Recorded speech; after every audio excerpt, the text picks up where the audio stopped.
What's going on, everybody? I hope everybody who's watching this stream has had a chance to sit down and relax and drink a cold beverage from yesterday. I'm not going to waste a ton of time on an intro.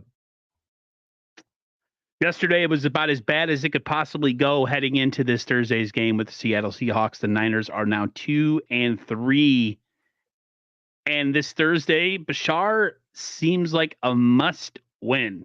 So my first topic I told you is that me and you both kind of flipped out yesterday watching the game. So I wanted to just kind of get our feelings out there of just the frustration and maybe people in the comments who start to trickle in. For anybody who does, you can kind of give me your thoughts going through your head yesterday, because a lot of 49er fans were really mad and there was a lot of angry tweets and a lot of people were losing their crap. So Bashar, you've had a time to digest it a little bit. You feeling any better? I'm feeling a little bit better right now, if that helps. But I felt really, really crappy earlier today, and it was just some things were going wrong with me, and I had to go pick up my prescriptions, and the idiots that worked at the pharmacy were clueless, and all this stuff piled on. I was thinking about the game a little bit, and yeah, yesterday I was really on edge watching that game. I flipped, and I was more pissy and more out of control yesterday than I was watching the Super Bowl. Even though the Super Bowl obviously was a major letdown, I'm not going to downplay that part in terms. Sure, the Super Bowl meant a lot more, but the way we lost yesterday was just ridiculous. It was uncalled for. We're a much better team that on paper, obviously, but you can have all the good players you want, but if you're not winning games, people aren't going to see you as a good team. And on paper, I see this as a very, very strong team with potential to be the best in the league. But again, if we're dropping games, what does that mean? It means nothing. Yeah. So when Kyler Murray was it?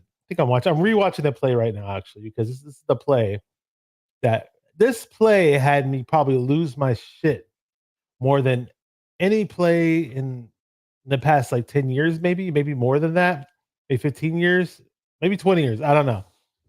It was the fourth quarter. 49ers were up 23-21.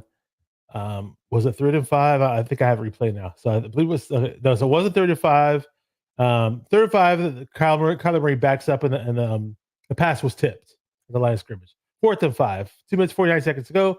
Kyler Murray backs up, pressured like crazy by Leonard Floyd, and Kyler Murray just throws it up out of nowhere, like a little 6-year-old kid playing football with his boys or whatever. And he's just throwing up a prayer. That's what he's doing. Throwing up a prayer on 4th and 5. Me and everybody else watching at home were like, okay, good. Who cares if he got rid of the ball and he gets sacked, because this pass is going nowhere. It's either going to hit the ground, it's going to go out of bounds, may get picked off, it may get deflected, whatever.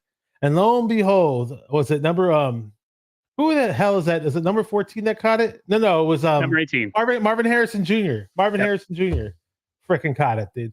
That play, I was like, dude, I don't think I cussed, but I yelled and I screamed, and relatives watching would be like, "What's wrong with you? What's wrong with you? It's just a game. What's going on? Do you have money on the game?" And I was like, "No, I don't have the game," but I was livid. I don't know how else to say it.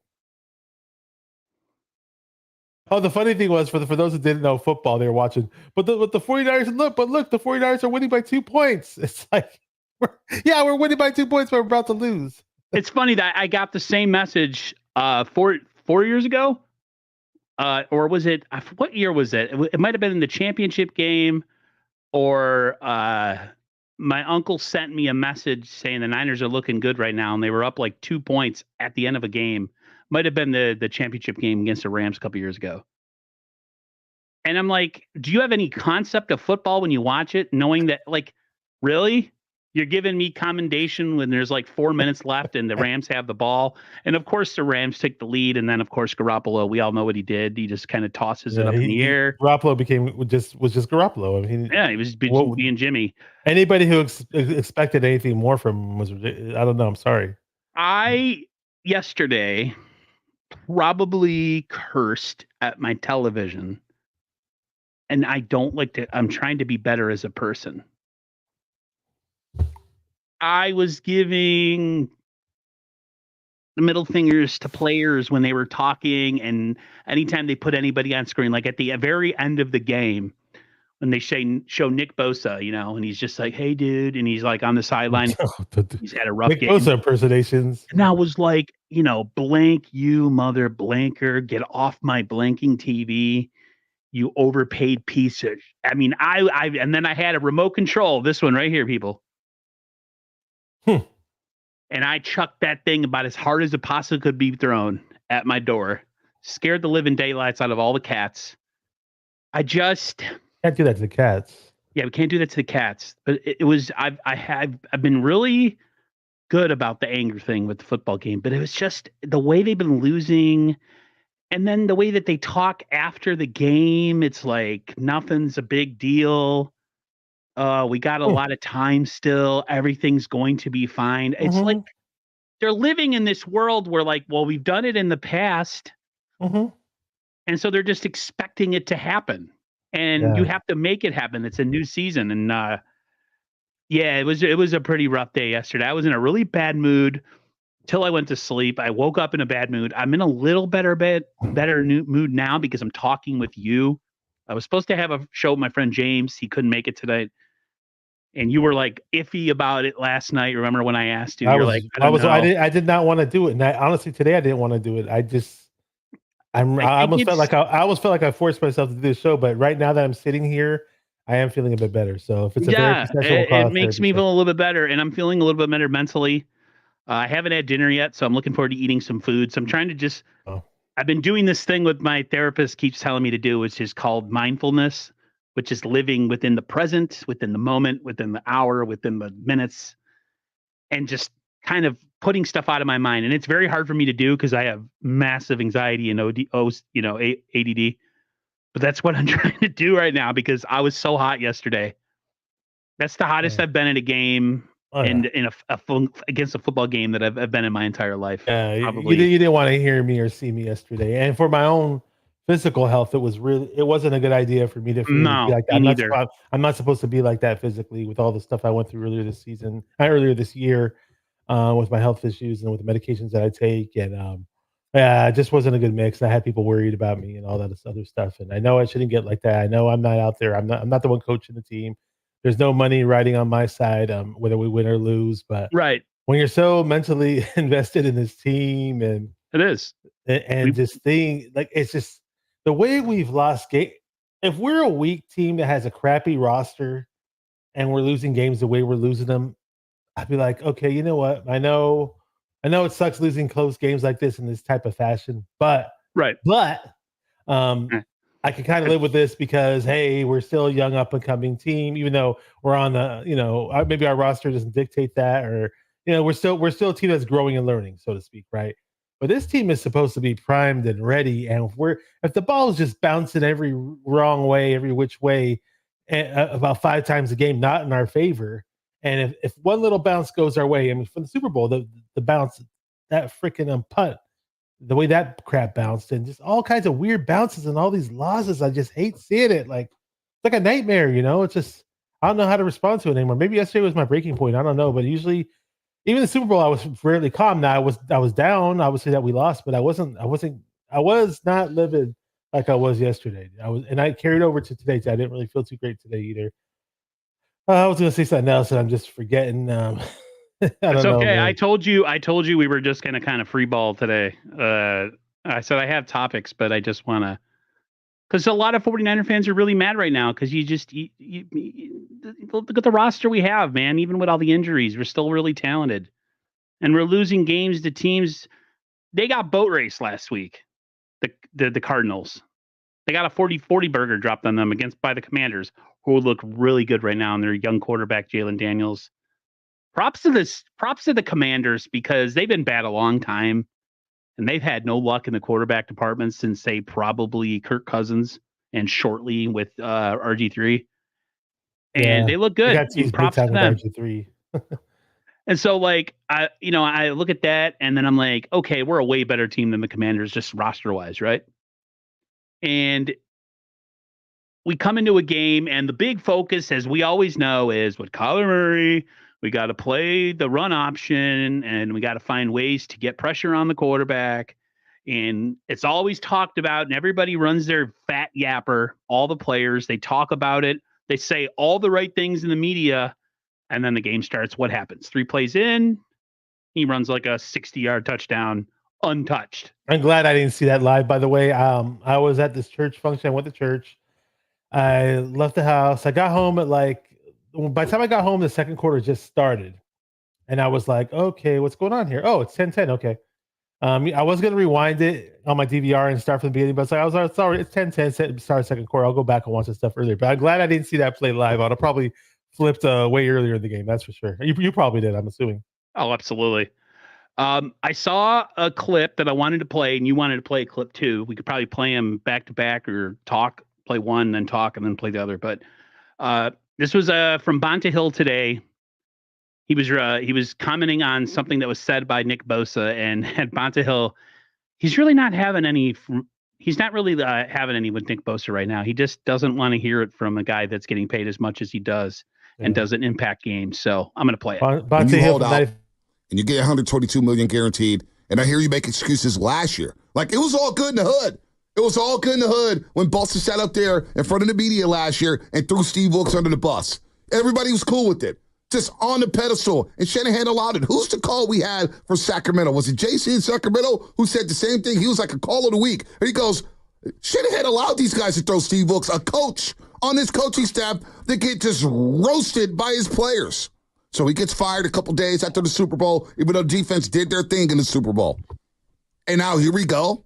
After week 5, I got to hear from Nick Bosa talking about adjustments. How about you adjust and get to the quarterback? That being said, how about you adjust and get and contain on the run in the run game? How about you use some outside containment in that wide 9? How about you contain running backs from getting outside or quarterbacks from getting outside? I don't want to hear it. When you get $122.5 million guaranteed and you hold out and you get paid as the highest defensive player in NFL history, and you're out there making excuses, talk about we need to make adjustments, I don't want to hear from number 97. Keep that in-house. Don't put that out publicly. That, to me, is another excuse from Nick Bosa. So you know what? The spotlight's bright. It's on him brighter, because the next 3 weeks, you got Seattle, you got Kansas City, you got Dallas. And I'm going to be watching number 97 very closely to see how he impacts Geno Smith, Patrick Mahomes, and Dak Prescott.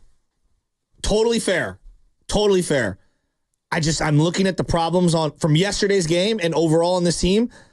I feel like it's more the offense than the defense from yesterday. This defense is not getting stops.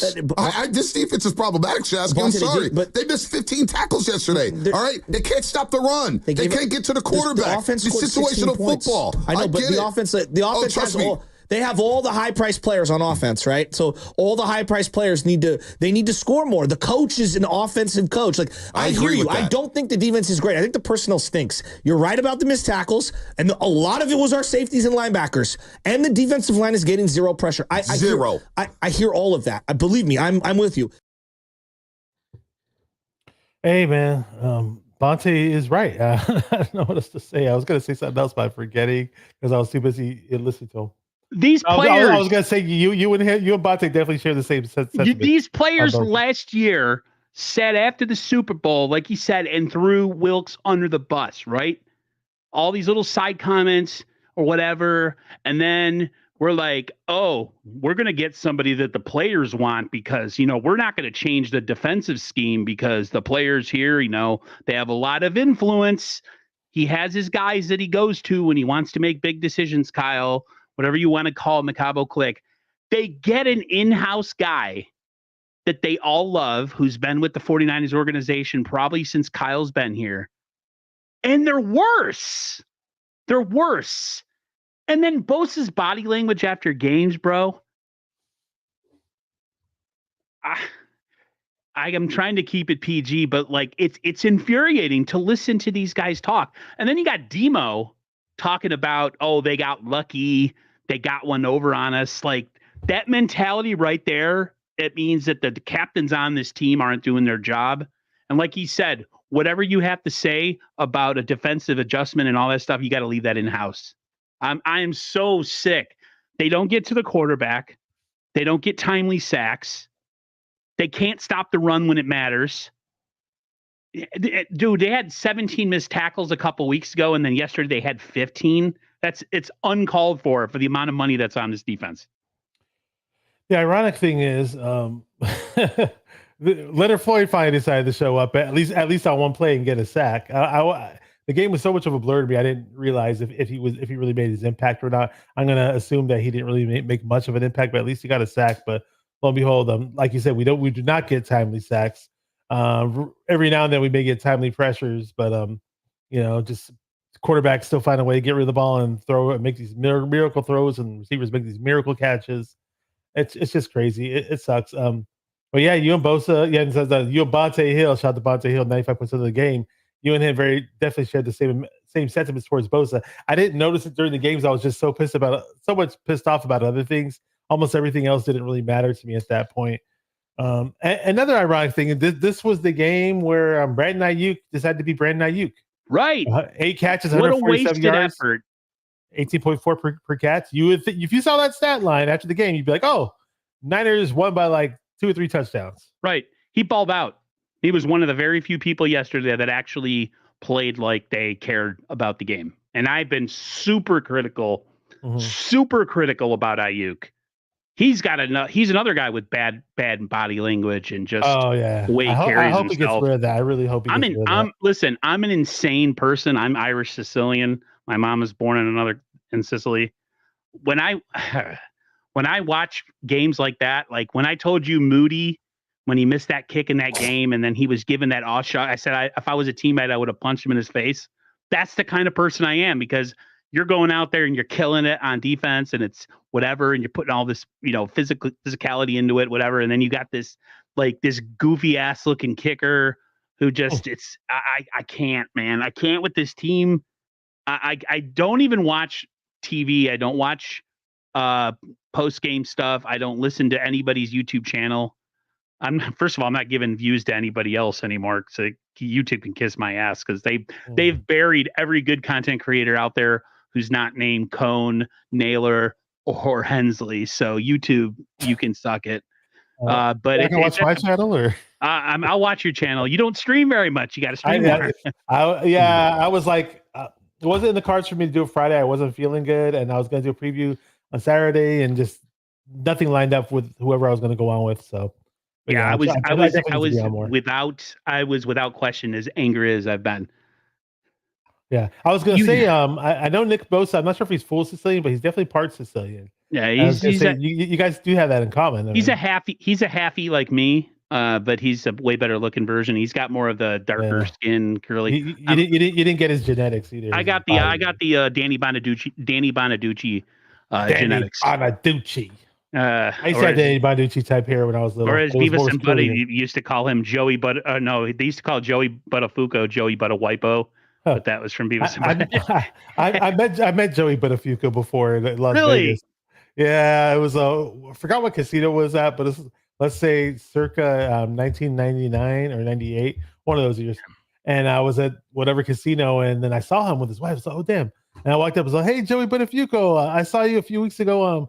Howard Stern, man, you were hilarious.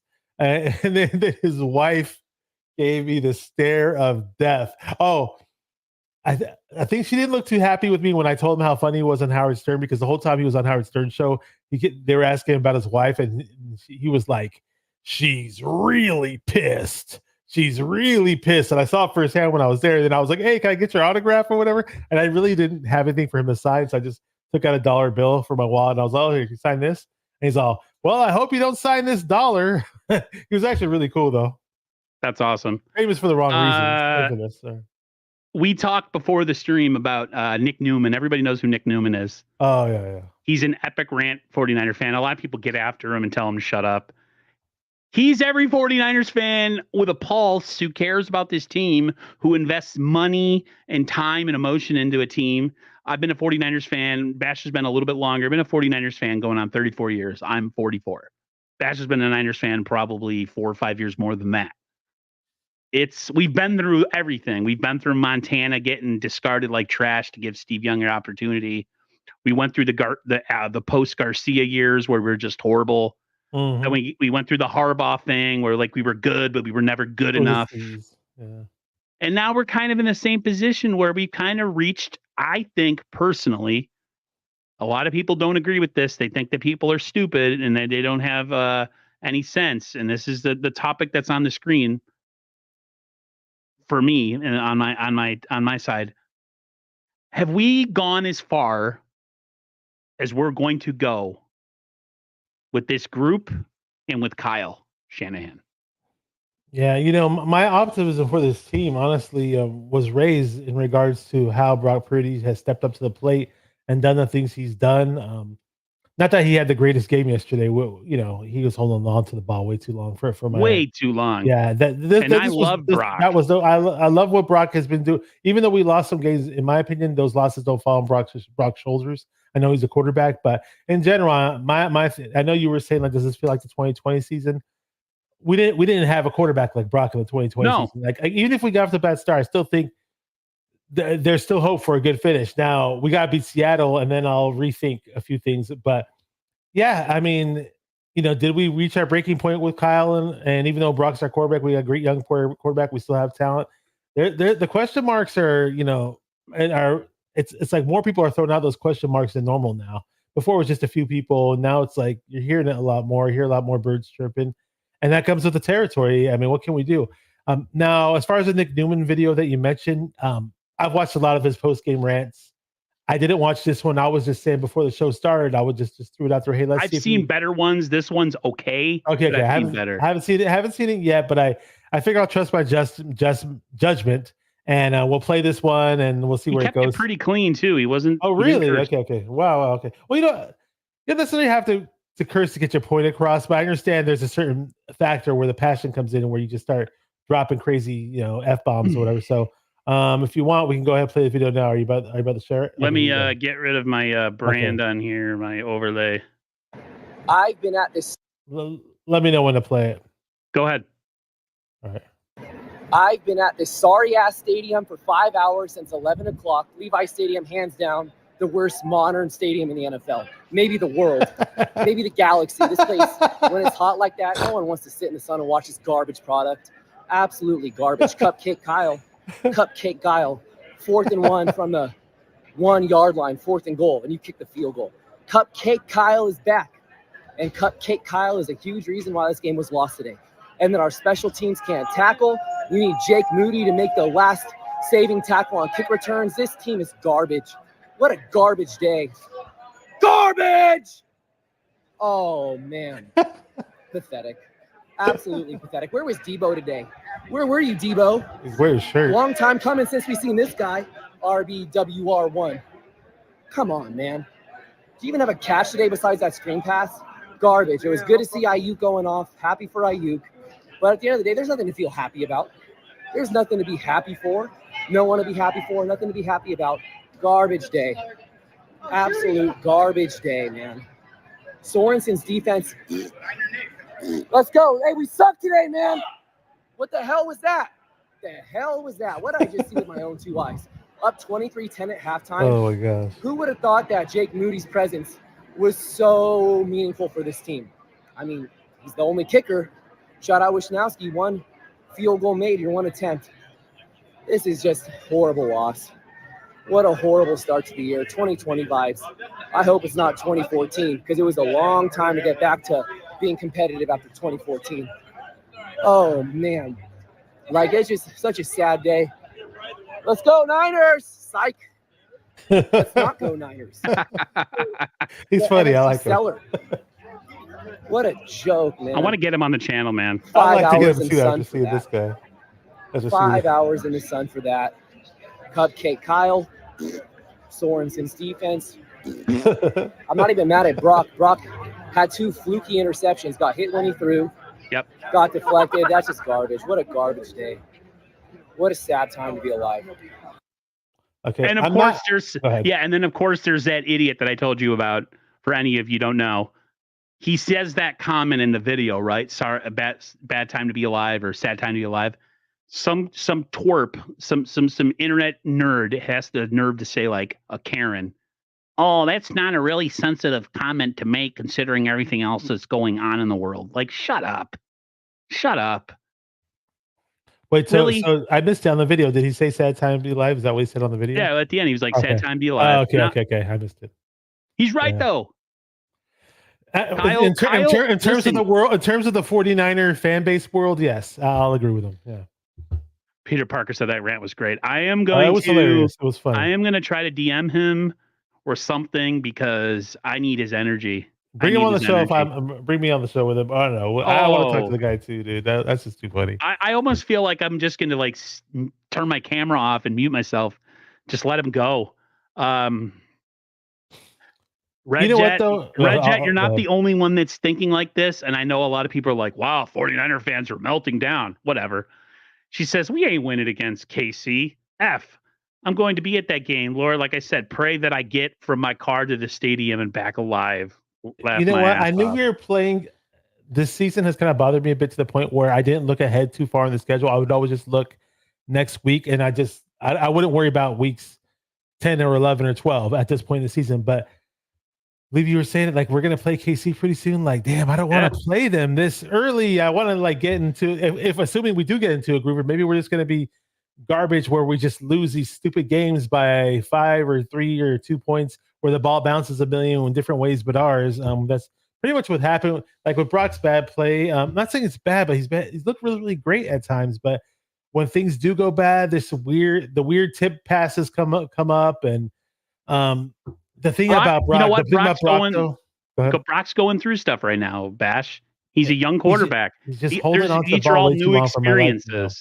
The one thing he's absolutely. Doing, and the Brock that we know gets rid of that ball quick. He has a quick release. He makes the quick reads. Like were people just getting blanketed? Like I was watching. I was like, dude, throw the ball.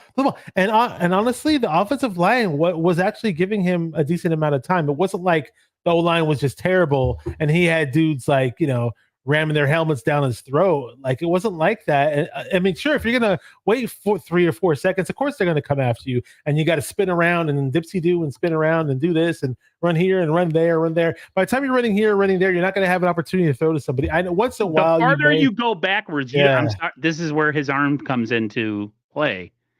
He doesn't have the arm to make a throw from that far back. I'm sorry, and I love the kid. He's my favorite 49er player outside of maybe I don't know. Fred Warner. Fred Warner is another person right now who I just don't want to listen to talk anymore. All these guys. Go ahead. I don't know how you had it in you or how other 49er fans had it in themselves to watch any post-game presser, to watch any other football. The moment that game was over, bloom, turn the TV off. When I'm in my anger, and I'm in that place, it's almost like I have to like just go all in. It's like people who listen to like metal or like sappy love songs after they break up. They're embracing the suck, you know what I mean? Peter Parker said this, and he says that dude is every 49ers fan. What's more frustrating is we all see the issues and Kyle just stands there with that stupid look on his face, not doing shite. Yeah, and I'm a big 100%. Kyle supporter. But these close games, it's like and I'm not even one to bring up the fact that we lose leads. I'm the last person to bring that coaching. Up. But I'm going to bring it up now. I mean, hey, we lost another lead.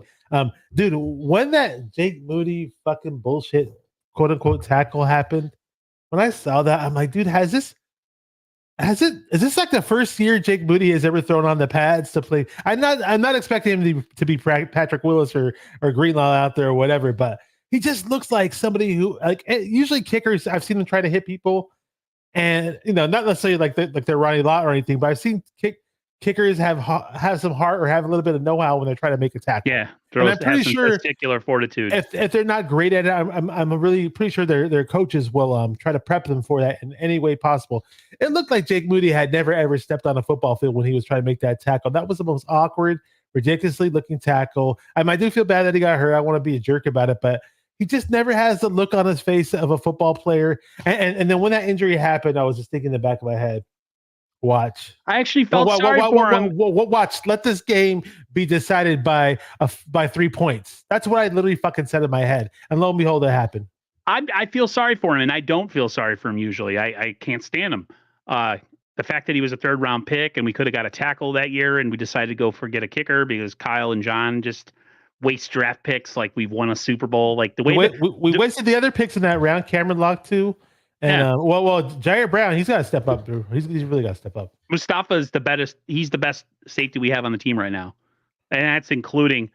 I mean, friggin' Hufanga can't even stay on the field for more than a quarter. How much do we fucking miss Greenlaw right now? We miss him a whole lot. Greenlaw was my favorite linebacker last year. Dante Whitner. Oh, go ahead. I keep interrupting. I really quick.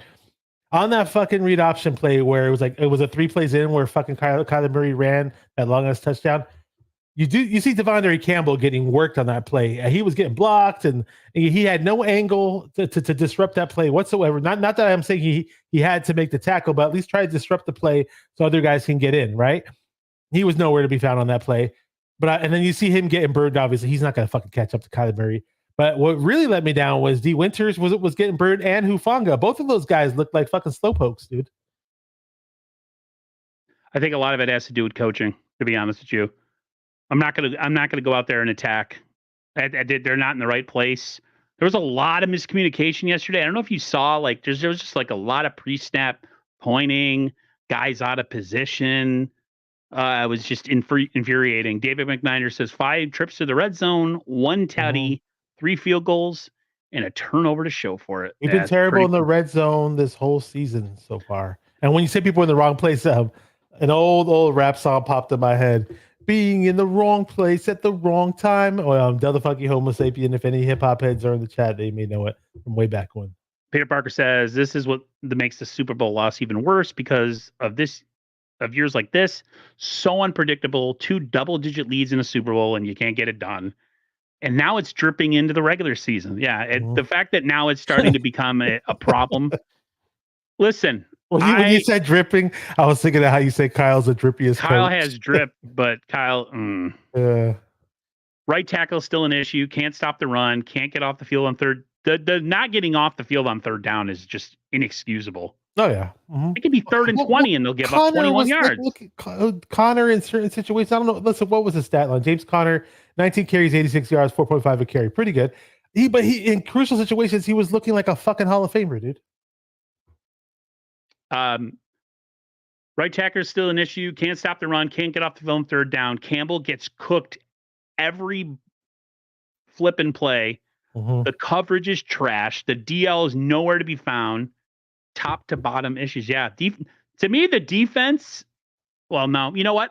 The blame goes everywhere. And this is a across the board, everywhere thing right now. I know they asked Shavarius Ward, who's played horrible this year. They asked him about stuff this year, and he said things feel weird, like things feel off. I told you in the pre-freaking season, and in the off season, that things just feel off. Like there's just this haze that's all over everybody. It's almost like they knew they have their best chance to win it in February, and they didn't get it done. And it's like, what's the point now? Like, we had a really talented team. We were relatively healthy. We had a really good offense. Defense was good enough to get it done. Still lost. Now you're getting worse on defense. Your defensive line, it literally is 1 injury away from being like absolute garbage. They can't stay healthy. Greenlaw, you're right. Totally missed. Dante Whitner said something great. He goes, he's that guy that plays to the whistle. He's that guy that is close to getting a personal foul on a play. They need someone. He goes, nobody fears the 49ers defense right now. He said, nobody. They're not feared whatsoever. When Greenlaw's on the field, he made a comparison to when him and Deshaun Goldston, when they used to lay people out over the middle. And how people were intimidated by them, coming into their area. There is nobody intimidated by this defense right now whatsoever. Yeah, I totally agree. I love Greenlaw. He was like obviously my favorite linebacker last year, and definitely miss him. Who knows? Did you see him try to get in the mix on the sidelines? I mean, he's not even suited up, and he's pushing people around. You know what I mean? And Yeah, I it's was a too little bad. pissed about that because I'm like, please don't run over Christian McCaffrey. He's sitting over there minding his own business. I didn't notice him, but I was gonna say like it's too bad guys on the field don't have that much. Don't have that type of fire. Yeah, he with was them. turning into the guy from the Eagles, Fat so, Dom. Yeah, we got some guy wearing a T-shirt with that's more fired up than the players on the field. Unfortunately, yeah, it's not looking good. I mean, we beat Seattle. Okay, do things change? I mean, it's a step in the right direction, but I'm not gonna say that. Oh yeah, we're gonna go back and win the division, and we're gonna go on this crazy win streak, and we're gonna beat Kansas City Chiefs, and we're gonna beat the Cowboys and all this other stuff. No, it's just gonna be a 1 week at a time thing, and we definitely got to get our heads out of our asses. That goes for the players. It goes for the coaches. The ironic thing is another thing. Special teams. I was watching, and I was like, "Oh wow, this guy got in really fast on the field goal, right?" So wow, is he gonna? Maybe he'll block it. I was like, "Oh, he's not gonna block it. He just got in fast. He's gonna whiff." They say, "I know." Here, oh, he blocked it. Oh, cool. You see Lenore coming out of nowhere, picking up. I was like, "Oh fuck yeah, dude!" Diamador Lenore got himself a touchdown. Isaac Yadam blocked it, which is probably the only good thing Isaac Yadam has done in the 49er uniform thus far. Well, the dumb thing was the stupid announcer kept saying, and a whole bunch of other people too that were recapping the game on like TV or whatever. Oh, Jordan Elliott with the block field goal. Jordan Elliott outweighs like Isaac Yadam, but almost like 100 pounds, dude. Like wrong guy. Just saying. Yeah. The comment about Kyle being tuned out and that maybe the team is burnt out on Kyle. This team, I think, personally, has become complacent. There's a lot of players that have gotten really rich over the last couple of years who haven't got it done. And it's human nature, no matter what people say, when you get paid, you just don't try as hard. I'm not saying that guys aren't going out there and putting their their body on the line, not their life, their body on the line to do what they have to do. But it's at the point right now when I watch these games where the body language from these players, I don't see like a team leader or a team captain grabbing guys on the sideline and having like a come to what moment, like we got to figure out a way to get this done. I don't see any of that. I just see a lot of people sitting on their own, moping, feeling sorry for themselves. I don't know. People talk about the Super Bowl hangover and it's not real and it is real. I think this Super Bowl loss has totally affected this team, and it was going to. That was the best shot you were going to get. That was a bad KC team last year. That was not a good Chiefs team last year that we lost to. They sucked. They were the Mahomes and Kelsey show all year. They have a really good defense, though. And the Taylor Swift show. I think that's what makes it worse. Is that like the whole thing with the Taylor Swift thing? It was just a joke. Losing to them and losing to that whole fiasco was just, yeah. I was gonna say, you know what's funny? The way you were bashing Bosa, and then the way Bonte Hill was bashing Bosa. Well deserved, all deserved. But I was just going through the box score, and I was just reading. It's like, what did Bosa do? And I totally like the game. The game had such a turn for the worse that part of that moment in the game when Bosa got that interception, which in a win would have been a great thing to talk about. It's like it totally escaped my mind because the rest of the game was just total garbage after that. And he got an interception for 30 yards. He almost took it to the house, actually. Honestly, other than that, I don't really remember him doing much in the game. Maybe he had one or two decent run stops before or after that, and that was about it. Bosa will impact the game here and there, and he'll make you remember that he's actually really talented. But he goes through a lot of stretches where he doesn't do anything. Nothing. Mm-hmm. Even in games that we win, I noticed that. Mm-hmm. Even games that we win, somebody else is getting the shine.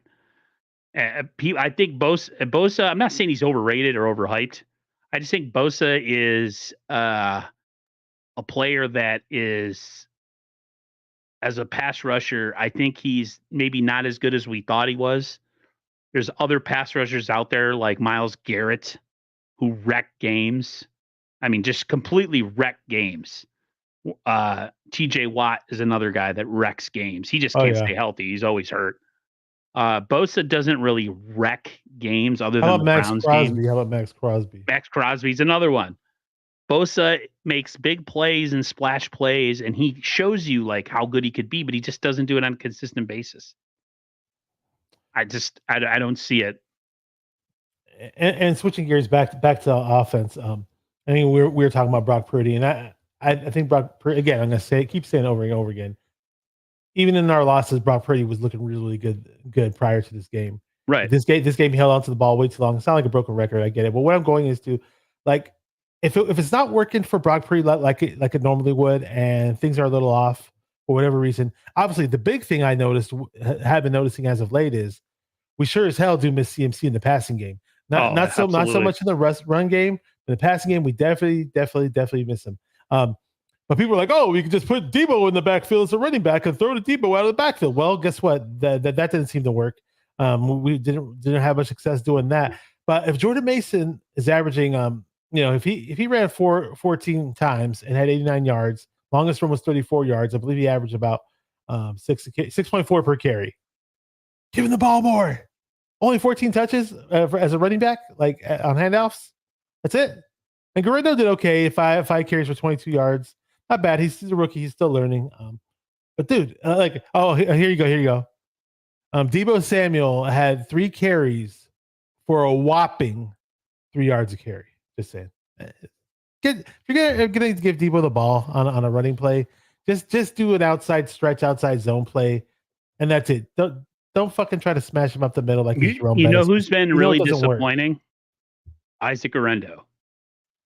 He did okay. I mean, he's okay. Yeah, he's okay. But for all the hype that we all gave him in the offseason and the draft for being this big, physical, fast guy who could, really be like a second coming of Raheem Mostert, he's just kind of runs into the line and gets a couple yards and falls down. Yeah, he's got a lot to learn. I didn't have major expectations for him. I just kind of saw him as, since he got the height and speed going, like, oh, maybe we could run some cool plays for him and scheme him up properly. But I wouldn't surprise me somewhere down the road that we see him bust like a 45-yard or 50-yard run somewhere or another. But I didn't set the bar too high for him. But I'm just excited to see a big, fast guy as a running back in the Niner uniform, so to speak.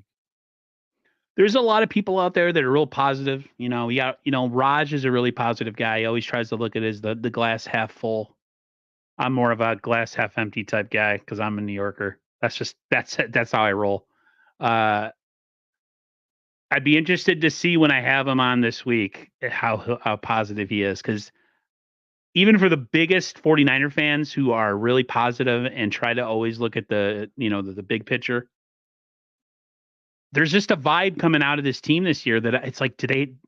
I don't know if they have that run in them like they had in the last. People are like, oh, look at those 2020 whatever, 2020 whatever. They've started slow and had turned it around and whatever and that. But they lost the Super Bowl last year. They were up. They choked yesterday. Say what you want. Kyle Shanahan's a great play caller. I don't know if Kyle Shanahan's a great head coach. I think he's a great play caller. He's definitely not a great play caller in the red zone, man. He needs to fix that. Him and all those other dudes need to fix that shit big time ASAP. Yeah, there was a question: who's a better coach, him or Sean McVay? I think McVay's a better coach. He's got a Super Bowl, and he does a lot more with a lot less. Or at least recently, they're still sucking. I mean, the Rams are bad, but for the longest time, I've always defended Kyle and said that he's, like, who are you going to get? Who are you going to bring in? I still have that question. I don't know who in the NFL or in college you could bring in. The problem with this team is they're veteran heavy. And a lot of these guys are all connected with Kyle and John. So in a sense, you'd have to do a semi-soft reboot of this team. Because if you bring in another coach and, maybe John Lynch and him are not on the same philosophy as drafting or what they see and how to build a team. I mean, we're in this like weird position right now. Like if we move on from Kyle, does John leave too? Are they connected? And if they do, who are you bringing in? This team is Belichick's the only guy I could think of who I would bring in right now. I can't not to say that nobody could come in from any other I team. think Belichick would be great for the defense, but I would keep him away from offense or drafting because he's an absolutely abysmal drafter of talent. Yeah. He is. I mean, he had the luxury of Tom Brady for all those years. He really did. Who happened to be the announcer, the color commentator for the game? Him and Kevin Burkhardt. He's okay. I like his commentary. He was all right. I heard some people say he sucked. He's a little robotic. I'm listening to him. Like, I thought he was okay. I didn't think he was bad. I thought he was good. He was giving the Niners a lot of props. I've heard former players that were way worse. Let's just say that. Yes, Montana was a bad color commentator, or just a person in the booth and on TV in general. He's just like, I won. He only did one season, I think, as an announcer. I think he was on CBS. Yeah, I think in '95. Red Jet says, I just wonder if Jed is finally sick and tired of being sick and tired. Yeah, I'd be interested to see if the Niners just have a piss poor season where they just don't do anything and they just kind of have like a 9-8 record and don't make the playoffs, or they're a first round exit or whatever. There has to be changes, right, bro? Like you can't just run things back. Quest for 6, run it back times 50. Yeah, it's Quest for 6, and we haven't won a Super Bowl since 1995. I don't think there's an actual official slogan this year, though. I don't think the slogan should be just and win it. Just yeah. Like the slogan should be get your heads out of your ass. That's how I look at it. Yeah. Or there's that clip that I had, the one with it's a woman and she says, "What is that? Wash the dishes and shut the." It's like it's an audio clip that people play over on TikTok and stuff. It's like it's a pissed off wife telling her husband to do the dishes and shut up. That should be the Niners mantra. Just have that lady come in and say something, swear a ton and make it go. Put it on a T-shirt. Another thing I missed during the game was, since I watched the game from the second quarter onwards, I didn't know until way after the game that Juwan Jennings was, I guess he had a messed up hand or something like that. He only caught one pass in the game. What sucks is he's been balling out, and I guess we only had him out there as a decoy the whole game. 4 targets. That's about it.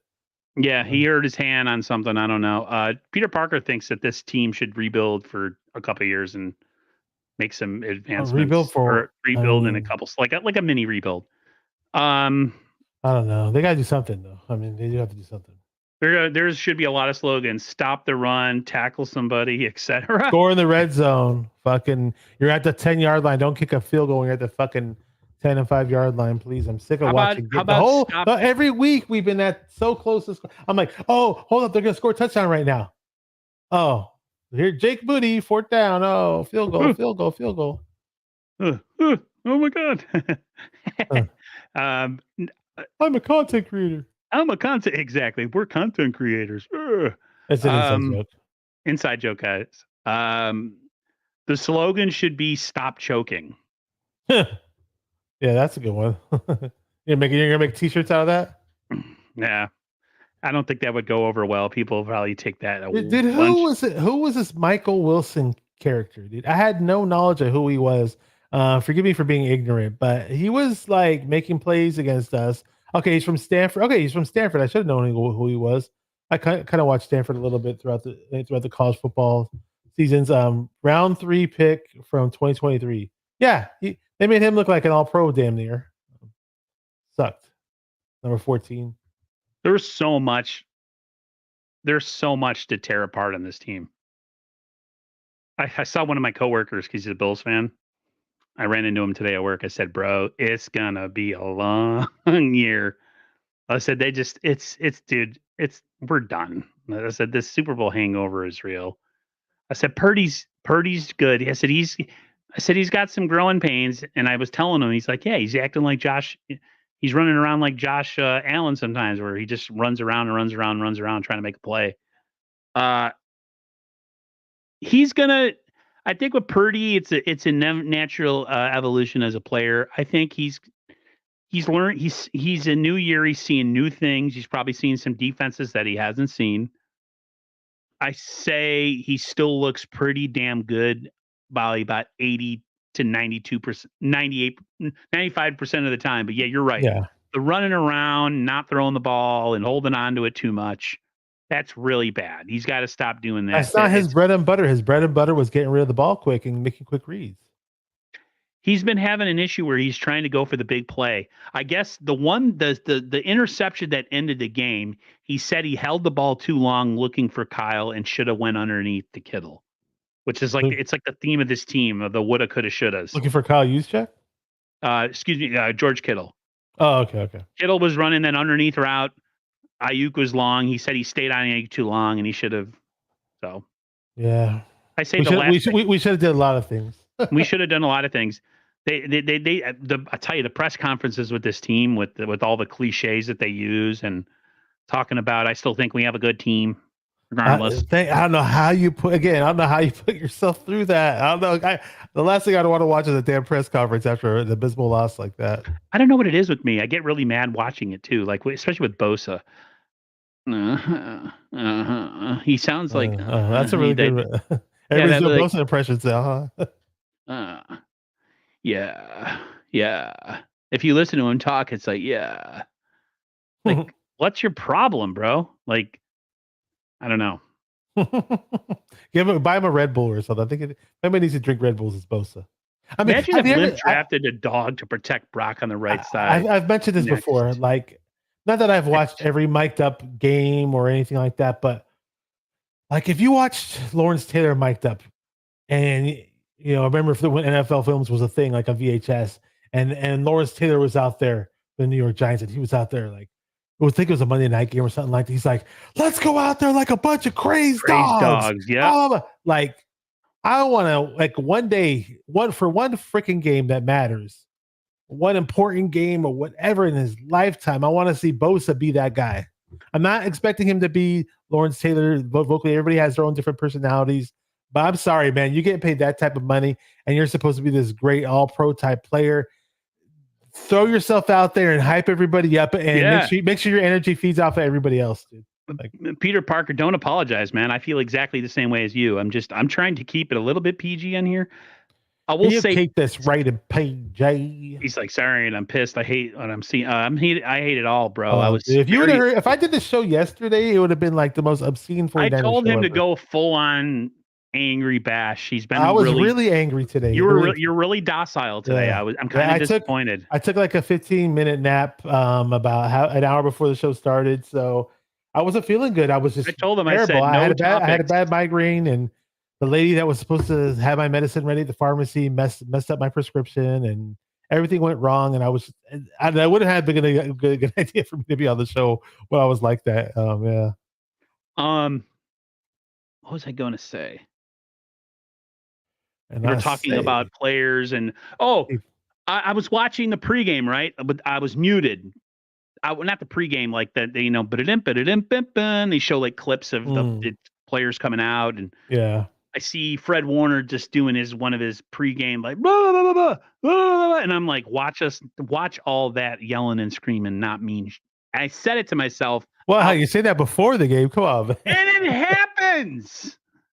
It happens. Like I hate that I'm so prophetic with this team.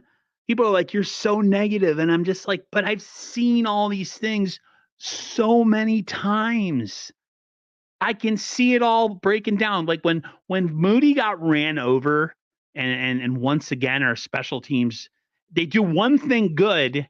And then right after, they give up a huge return and we get our kicker. We couldn't even celebrate it. And it's like, wait, Moody, I thought you had this really strong leg. Why aren't you kicking that ball to the back of the fucking end zone to eliminate a fucking return?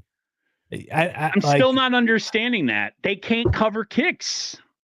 They don't have any dogs. And I hate the people who use the term dogs. They don't have any dogs that want to hit people on that special teams. That just. That's what I'm saying. Just kick the ball to the back of end zone. Kick the ball out of the end zone. Yeah. You know, if you ask Kyle, that's not as easy as that. You know,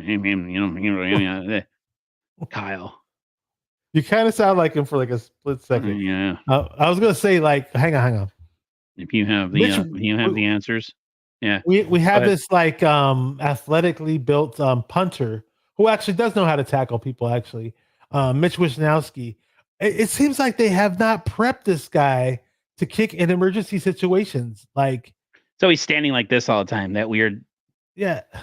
Who stands like that? I haven't noticed the stance, but I always stand with my I'm not a muscular guy. I'm kind of overweight now, but I've always been kind of tall. I've always stood my whole life, not because I'm a tough guy, but I've always stood with my arms crossed, right? It's just a thing I do. Or I have my neck up like this, like I'm a tough guy, hey, how you doing, right?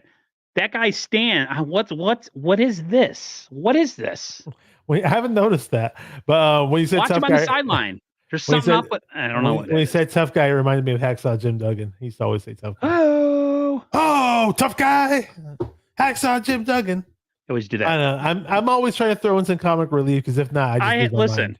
I got I got a retro CM Punk shirt on. Okay, there you go. You got a wrestling shirt on. CM Punk's the voice of the voiceless, the guy who speaks out and rants and all that other stuff. So I figured it would be a proper shirt to wear instead of giving any more of my money and my time and my soul to this team that just can't for some reason. Do you want to talk O-line a little bit? I mean, honestly, I was watching and I know I've ripped on McKivitz a lot. Not trying to say he had a really good game or anything like that, but I almost felt like I keep mentioning Brock holding onto the ball, but it's like I almost feel like the bad pressures were just more of Brock holding onto the ball and not necessarily McKivitz being the bad player he is. So Brock is the least of my worries. I still think Brock's a good quarterback. Well, I think Brock is potentially great. I mean, when he's on point, he's arguably top 5 in the league. I mean, but guys are going to have bad games, and your other parts of your team are supposed to step up. The offense has been carrying this team for a while. This defense hasn't been good in all season. They've been bad, horrible. And we thought they were going to be good. We talked about it. Like, I think the secondary has a chance to really wrong. Go ahead. Oh, I'm done, dude. I'm done with this game. I don't know what to do. Peter Parker, you're talking about algorithms. Algorithms don't like me on YouTube. I wish there was no such thing as algorithms. If I'm lucky, I get like 5-6 people watching my streams. I used to have 40. But yet everybody watches your little news clips, your little. They watch my shorts, but they don't watch. And they all subscribe. We got 8,000 subscribers. I have 8,000 subs that don't watch anything. They just are there, and I am thankful. They're all legitimate. They're all legitimate subs. I don't buy subs like some people. I actually have natural the only subs you buy are from Jersey Mike's or Subway. From Jersey Mike's or Subway or from Wegmans where I work. They make really good subs. Okay. Let's switch gears really quick. What are your top 2 places to get a submarine sandwich? And it could be a mom and pop place too. Go ahead. There's a mom and pop's place called Amy's. They have some of the best bread I have ever had for a sub. It's soft. It's shiny. It's just perfect. Now, what do you get though? What's your go-to sandwich? For a sub, either get tuna. Tuna, yeah. Or I don't like any vegetables, so I usually get spicy ham. Turkey, Capicola or something like that? No, I don't need any of that crap. Oh, yeah. Okay. I'm not a New York Italian like that. I'm a New Yorker. You said you're a New Yorker. No, I'm a New Yorker who's half Sicilian. Mom fully from Sicily, but I don't play into that like gabagool and stuff. I hate it when they say gabagool. Nobody talks like that in the old country. I hate that. Nobody talks like that. It somehow evolved and developed. But sorry to cut you off, but the head sandwich. The Sopranos have given people a complete crooked view of Italian. No Italian talks like that. Anybody from the real country talk like that. Nobody like the Jersey Italians from Boston, all those. None of them are like anything like overseas. So it's just like an Americanized. It's funny because you hear an Italian that just came to America and they've been their first language is Italian. They've been in America for 5 years, and then you hear them speaking English, or they live in Italy their whole life, and they're speaking English. They learned English in Italy, but whenever you hear them speaking English, it sounds nothing like Sopranos or hardcore New York City Italian. Nothing. That's all phony baloney crap. That's my bad to finish up to cut you off with the sandwich talk though. If you want to finish it up, Daniel Barry, Sports Highlight says, "What's up? What's up? What up? I like real subs too. I have Italian pizza, pasta sandwich. Oh, that makes stop it. I'm so hungry all right the way now. over in Utah. Okay, there you go. For me, the best pizza I usually have is at home, but there are some good places. I just have to drive pretty far out to go there, and I don't want. I lose my patience. So. I had some of that Guida's pizza that I tell you about. Oh yeah. Thin crust. My brother made homemade wings with this homemade sauce. So do you watch pizza for? Do you watch pizza? Do you eat pizza for every game? Because I haven't eaten pizza for one game this whole season. Jared, my brother, most of the time we get pizza on Sunday. Sunday.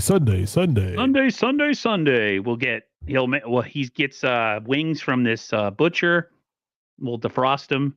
They're real wings. They're not none of the like frozen crap you get from the store that when you fry them they turn into like little suckers, like little like they're real wings, and fry them real good, real crisp. Put that sauce on and eat it quick. That pizza, dude, the pizza on the wings yesterday was primo. Okay. You know, the last time I had pizza during the game, I think it was a Super Bowl. Where's my boy Jason David? What up? Free range chicken, baby. A couple of my friends from gaming friends. None of them like football, but they're like, when you're on, man, tell us. They don't get notifications anymore that I'm on. My one friend, YouTube doesn't notify him. He's like, I got you subbed on YouTube, and yet they never notify you. So, typical YouTube. Yeah. Last bit of talk. We play the Seattle Seahawks on Thursday. All the Niners players are saying, well, that's the best thing that could happen for us because, we just need to move on. Any thoughts on the Seahawks, man? I really don't have much. They better move on with a fucking victory. That's in some ways.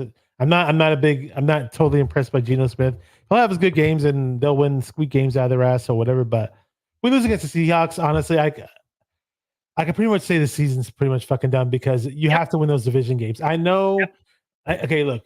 Well, the Cardinals, right? They got mollywop before they played us, and sometimes that doesn't necessarily matter though, because when you play a division opponent, like everything goes out the window, and I hate that sometimes. But and in this case, we just have to win this game, and we'll take it 1 week at a time and go from there.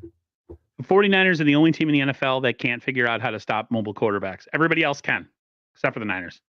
I don't know what it is, but Seahawks, like you said, Geno Smith not impressed. If they somehow find a way to lose this one, you're right. This is they're not winning the division. That's out the window. Yeah. Mm-hmm.